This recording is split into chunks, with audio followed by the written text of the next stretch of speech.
अर्जुन ने कहा, हे कृष्ण, पहले आप मुझसे कर्म त्यागने के लिए कहते हैं और फिर भक्ति पूर्वक कर्म करने का आदेश देते हैं। क्या आप अब कृपा करके निश्चित रूप से मुझे बताएंगे कि इन दोनों में से कौन अधिक लाभप्रद है? श्री भगवान ने उत्तर दिया, मुक्ति के लिए तो कर्म का परित्याग तथा भक्तिमय कर्म दोनों ही उत्तम हैं, किंतु इन दोनों में से कर्म के परित्याग से भक्ति युक्त कर्म श्रेष्ठ है। जो पुरुष न तो कर्म फलों से घृणा करता है और न कर्म फल की इच्छा करता है, वह नित्य सन्यासी जाना जाता है। हे महाबाहु अर्जुन, ऐसा मनुष्य समस्त द्वंद्वों से रहित होकर बहुबंधन को पार कर पूर्णतया मुक्त हो जाता है। अज्ञानी ही भक्ति को भौतिक जगत के विश्लेषणात्मक अध्ययन से भिन्न कहते हैं। जो वस्तुतः ज्ञानी हैं वे कहते हैं कि जो इनमें से किसी एक मार्ग का भली भांति अनुसरण करता है वह दोनों के फल प्राप्त कर लेता है। जो यह जानता है कि विश्लेषणात्मक अध्ययन द्वारा प्राप्त स्थान भक्ति द्वारा भी प्राप्त किया जा सकता है, और इस तरह जो सांख्य योग तथा भक्ति योग को एक समान देखता है वही वस्तुओं को यथारूप में देखता है। भक्ति में लगे बिना केवल समस्त कर्मों का परित्याग करने से कोई सुखी नहीं बन सकता, परंतु भक्ति में लगा हुआ विचारवान व्यक्ति शीघ्र ही परमेश्वर को प्राप्त कर लेता है। जो भक्ति भाव से कर्म करता है, जो विशुद्ध आत्मा है और अपने मन तथा इंद्रियों को वश में रखता है, वह सबों को प्रिय होता है और सभी लोग उसे प्रिय होते हैं। ऐसा व्यक्ति कर्म करता हुआ भी कभी नहीं बंधता। दिव्य भावनामृत युक्त पुरुष देखते, सुनते, स्पर्श करते, सूंघते, खाते, चलते फिरते, सोते तथा श्वास लेते हुए भी अपने अंतर में सदैव यही जानता रहता है कि वास्तव में वह कुछ भी नहीं करता। बोलते, त्यागते, ग्रहण करते या आंखें खोलते बंद करते हुए भी वह यह जानता रहता है कि भौतिक इंद्रियां अपने अपने विषयों में प्रवृत्त हैं और वह इन सब से पृथक है। जो व्यक्ति कर्म फलों को परमेश्वर को समर्पित करके आसक्ति रहित होकर अपना कर्म करता है, वह पाप कर्मों से उसी प्रकार अप्रभावित रहता है जिस प्रकार कमल पत्र जल से अस्पृश रहता है। योगी जन आसक्ति रहित होकर शरीर, मन, बुद्धि तथा इंद्रियों के द्वारा भी केवल शुद्धि के लिए कर्म करते हैं। निश्चल भक्त शुद्ध शांति प्राप्त करता है, क्योंकि वह समस्त कर्मफल मुझे अर्पित कर देता है।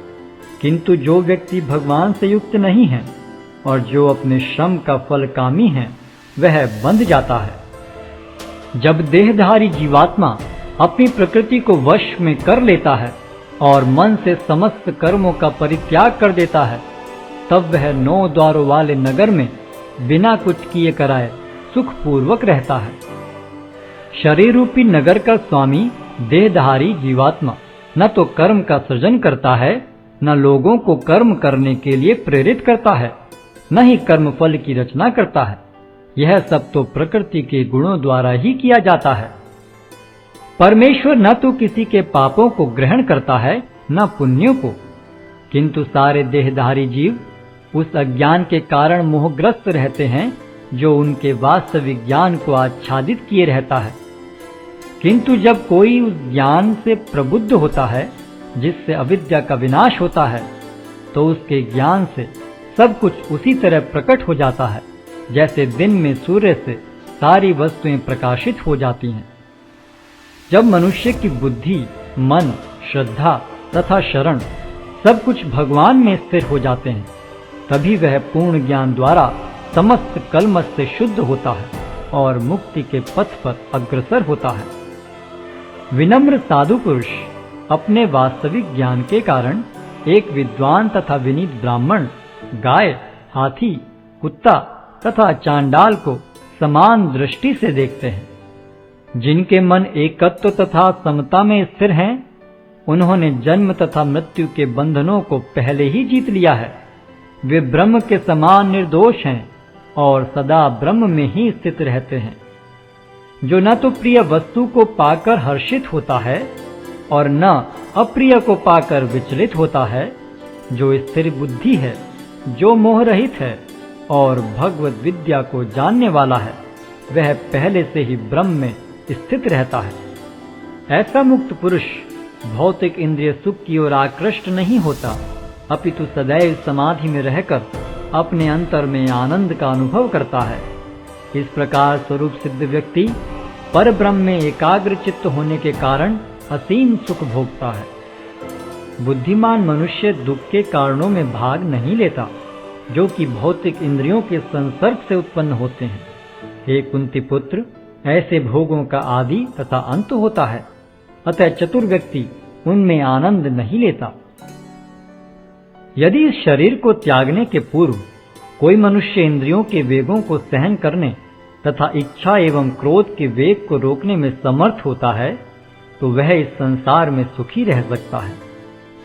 जो अंतःकरण में सुख का अनुभव करता है, जो कर्मठ है और अंतःकरण में ही रमण करता है तथा जिसका लक्ष्य अंतर्मुखी होता है, वह सचमुच पूर्ण योगी है। वह पर ब्रह्म में मुक्ति पाता है और अंततोगत्वा ब्रह्म को प्राप्त होता है।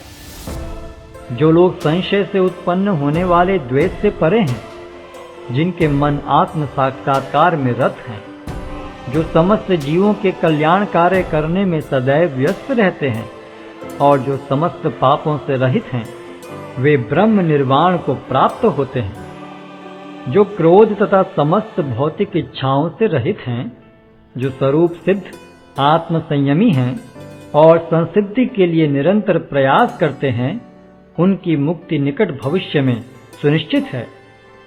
समस्त इंद्रिय विषयों को बाहर करके, दृष्टि को भौहों के मध्य में केंद्रित करके, प्राण तथा पान वायु को नथुनों के भीतर रोककर और इस तरह मन, इंद्रियों तथा बुद्धि को वश में करके जो मोक्ष को लक्ष्य बनाता है, वह योगी इच्छा, भय तथा क्रोध से रहित हो जाता है। जो निरंतर इस अवस्था में रहता है, वह अवश्य ही मुक्त है। मुझे समस्त यज्ञों तथा तपस्याओं का परम भोक्ता, समस्त लोकों तथा देवताओं का परमेश्वर एवं समस्त जीवों का उपकारी एवं हितैषी जानकर मेरे भावनामृत से पूर्ण पुरुष भौतिक दुखों से शांति लाभ करता है।